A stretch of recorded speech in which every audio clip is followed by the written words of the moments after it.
지금 부동산 시장에서 가장 무서운 말은 집값이 오른다가 아닙니다. 정말 무서운 말은 팔 수도 없고 살 수도 없고 전세로 버티기도 어렵다입니다. 오늘 부동산 시장의 핵심은 단순한 가격 상승이 아닙니다. 양도세 중과가 다시 시행되면서 다주택자는 매물을 걷어들이고 있고 대출 규제에 막힌 실수요자는 매수와 전세 사이에서 갈 곳을 잃고 있습니다. 여기에 서울 아파트 전세 매물은 빠르게 줄고 빌라 세입자들까지 기존 집에 눌러앉는 흐름이 나타나고 있습니다. 시장은 지금 거래 위축과 가격 하방 경직이 동시에 나타나는 구간에 들어섰습니다. 거래는 줄어드는데 가격이 쉽게 떨어지지 않는다는 뜻입니다. 왜 이런 일이 벌어지고 있는지 오늘 자료를 중심으로 하나씩 짚어보겠습니다. 먼저 가장 큰 변수는 다주택자 양도소득세 중과 재시행입니다. 2026년 5월 10일부터 조정 대상 지역 내 다주택자에 대한 양도세 중과가 다시 적용되기 시작했습니다. 2주택자는 기본 세율의 20%포인트, 3주택 이상은 30%포인트가 추가됩니다. 여기에 지방소득세까지 더하면 최고 실효세율은 82.5%까지 올라갈 수 있습니다. 문제는 세율만 오른 것이 아니라는 점입니다. 중과 대상 다주택자는 장기 보유 특별공제도 받을 수 없습니다. 오래 보유했다고 해서 세금이 줄어드는 구조가 아니라 오히려 양도 차익의 높은 세율이 그대로 적용되는 구조입니다. 그래서 일부 다주택자 입장에서는 지금 팔면 세금이 너무 크다는 판단을 하게 됩니다. 정부가 기대한 것은 다주택자의 매물 추로였지만 실제 현장에서는 반대 흐름이 나타나고 있습니다. 자료에 따르면 양도세 중과 유예 마지막 날이었던 5월 9일 서울 아파트 매물은 68,495억 원이었지만 이틀 뒤인 5월 11일에는 65,682건으로 줄었습니다. 약 5.1% 감소한 수치입니다. 절세를 위해 내놨던 매물을 다시 걷어들이는 움직임이 나타난 것입니다. 이것이 지금 시장의 첫 번째 역설입니다. 다주택자를 압박하면 매물이 늘어날 것 같지만 세 부담이 너무 커지면 오히려 팔지 않고 버티자는 선택이 강해질 수 있습니다. 그렇게 되면 매매 시장의 물건은 줄고 거래는 얼어붙고 가격은 쉽게 내려가지 않는 상황이 만들어집니다. 그런데 더 큰 문제는 이 여파가 매매 시장에만 머물지 않는다는 점입니다. 전세 시장이 동시에 흔들리고 있습니다. 서울 아파트 전세 매물은 올해 초와 비교해 크게 줄었습니다. 자료에 따르면 5월 20일 기준 서울 아파트 전세 매물은 17,335건으로 1월 1일 23,060건보다 24.9% 감소했습니다. 또 다른 자료에서는 5월 20일 서울 아파트 전세 매물이 15,388건으로 1년 전 28,942건보다 46.8% 감소했다고 집계됐습니다. 수치 기준은 다소 다르지만 방향은 같습니다. 서울 전세 매물이 빠르게 줄고 있다는 점은 분명합니다. 전세가 부족해지면 세입자는 선택지가 줄어듭니다. 매매로 넘어가려 해도 대출 규제가 있습니다. 전세로 남으려 해도 물건이 부족합니다. 월세로 밀리면 매달 부담이 커집니다. 결국 세입자 입장에서는 집을 사기도 어렵고 전세를 구하기도 어렵고 월세 부담까지 감당해야 하는 구조가 됩니다. 이 흐름은 빌라 시장으로도 번지고 있습니다. 서울 아파트 전세난이 심해지자 빌라 세입자들이 기존 집에 그대로 머무는 눌러앉기 현상이 늘고 있습니다.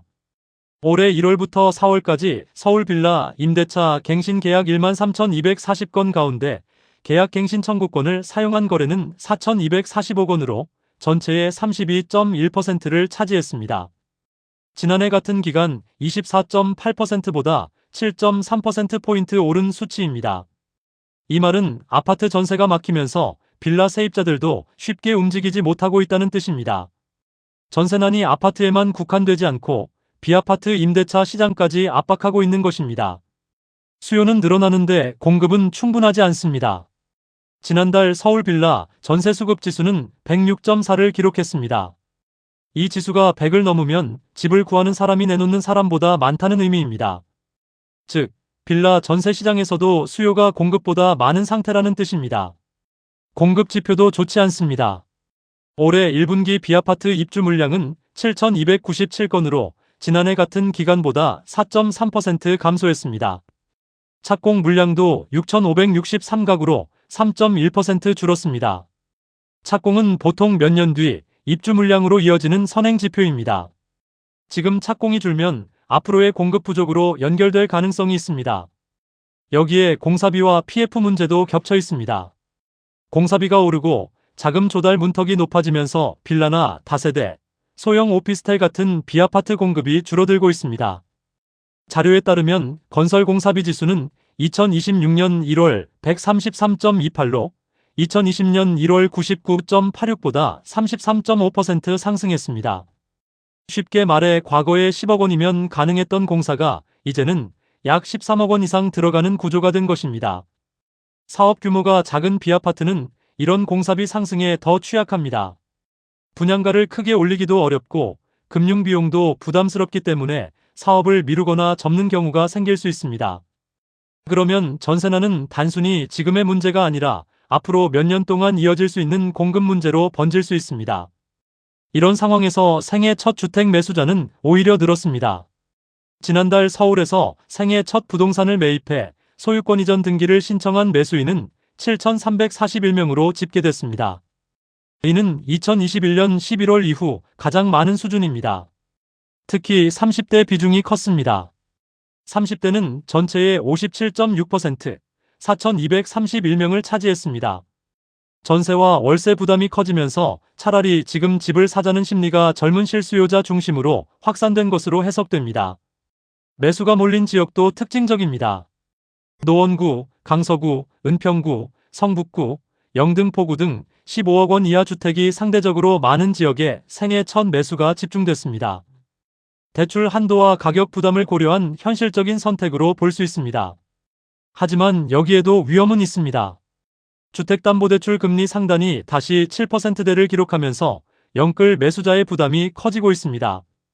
자료에 따르면 5대 시중은행 주담대 고정형 금리는 5월 18일 기준 연 4.43%에서 7.03% 수준이었습니다. 3억 원을 빌렸을 때 금리가 5%라면 월 이자는 약 125만 원, 6%라면 150만 원, 7%라면 175만 원까지 올라갑니다. 원리금 균등 상환 기준으로 보면 부담은 더 커집니다. 월 소득이 충분하지 않은 가구라면 주거비가 생활비 전체를 압박하는 구간에 들어갈 수 있습니다. 결국 지금 시장은 세 방향에서 동시에 막히고 있습니다. 다주택자는 양도세 부담 때문에 매도를 망설입니다. 세입자는 전세 매물 부족 때문에 이동을 망설입니다. 실수요자는 대출과 금리 부담 때문에 매수를 망설입니다. 그런데 모두가 망설인다고 해서 시장이 안정되는 것은 아닙니다. 매물이 줄고 전세가 부족하고 공급까지 줄어들면 가격은 쉽게 내려가지 않습니다. 거래량은 줄어드는데 가격 하락은 제한되는 매우 불편한 시장이 만들어질 수 있습니다. 지금 필요한 것은 단순한 공포도 무리한 낙관도 아닙니다. 1주택자는 장기 보유 특별공제 개편 논의와 매도 시점에 따른 세부담을 점검해야 합니다. 다주택자는 보유 주택별 양도 차익, 지역, 중과 여부를 따져봐야 합니다. 무주택자는 전세와 매수 사이에서 자금 조달 가능성과 금리 부담을 냉정하게 계산해야 합니다. 오늘 시장을 한 문장으로 정리하면 이렇습니다. 부동산 시장은 지금 버티는 집주인, 눌러앉는 세입자, 뛰어드는 실수요자가 동시에 나타나는 복합위기 구간에 들어섰습니다. 이럴 때일수록 분위기만 보고 움직이면 안 됩니다. 세금, 대출, 전세 매물, 공급 물량, 금리 부담을 함께 봐야 합니다. 지금의 부동산 시장은 어느 하나의 변수로 설명되지 않습니다. 매매 시장의 규제가 전세 시장을 흔들고 전세난이 다시 생애 첫 매수를 자극하고 금리 부담이 다시 가계의 버티기 능력을 시험하고 있습니다. 오늘의 핵심은 분명합니다.